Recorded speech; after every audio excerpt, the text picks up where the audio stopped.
Ayan, so update po tayo, no. So kahit pa paano naka-recover po tayo sa pagka-shutdown ng isa nating system, no. Meron po tayong backup connection na ang source ng power niyan is nagmumula na po doon sa ating CO. Buti ginawan ko po siya ng system dito para wag po kaming dumilim. So separated po yung ating setup pero may backup system siya, no. So simula po ng Saturday up to ngayon is talagang kung bibilangin po natin is 5 days na po talagang hindi maganda yung panahon. So 5 days na rin pong makulimlim at maulan. So i-share ko po sa inyo yung downside ng solar. So kami po is naka pure off grid, meaning po is wala po kaming supply ng DU. Ayan, so kung papansinin nyo po, medyo madilim po, no, or yung ating warm yellow, yung ating ilaw, at least kahit paano hindi po tayo gumagamit ng kandila, is maliwanag yung ating tahanan, no.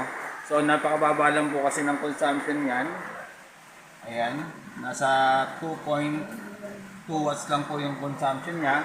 Ayan, no, mas malakas siya sa kandila pero power pa rin siya ng solar kasi sa ganitong panahon na mababa po rin yung ating harvest is kailangan din nating magtipid ng ating load. So buksan po natin yung ating backup light. Ayan, at kung papansin nyo po, ino po na po yung inverter para wag po siyang kumain ng idle consumption niya po, no? Para makapag-recharge kahit konti yung ating solar panel.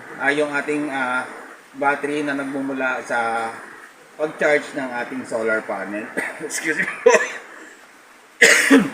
So time check guys is, ayan, 7:52 po ng umaga. Ayan, so patayin po natin. Ayan, July 24, ayan, 7:52 po, 52 ng umaga. Ayan, so, ayan po, yung ating update. Yung ating pang CO, yung ating pang appliances connection po natin dito sa ating system, sa ating setup, is nag-charge na po, no? Ayan po yung kanyang panel at may pumapasok na po na araw. So, ibig sabihin is nag-charge na po siya pero napakahina po niyan. Ayan, yung ating panel is nasa 14.8 volts. Tapos, 0.51 yung pinakamataas nating ampere. So, meaning napakahina po ng harvest po natin. At yung ating pang light connection guys na 120 watts na Bosca na solar panel is hindi pa po siya nag-charge, no? Ayan, wala po yung light indicator dito sa ating MPPT na SNRE. Tapos, wala pa rin yung araw na pumapasok dito dahil sa dilim rin, no? So, yung ating solar panel guys nagmumula sa liwanag, no? Liwanag at sikat ng araw. So dahil maulan, ayan po yung downside ng ating solar ngayon. So nasa critical level na po yung aming solar panel, no?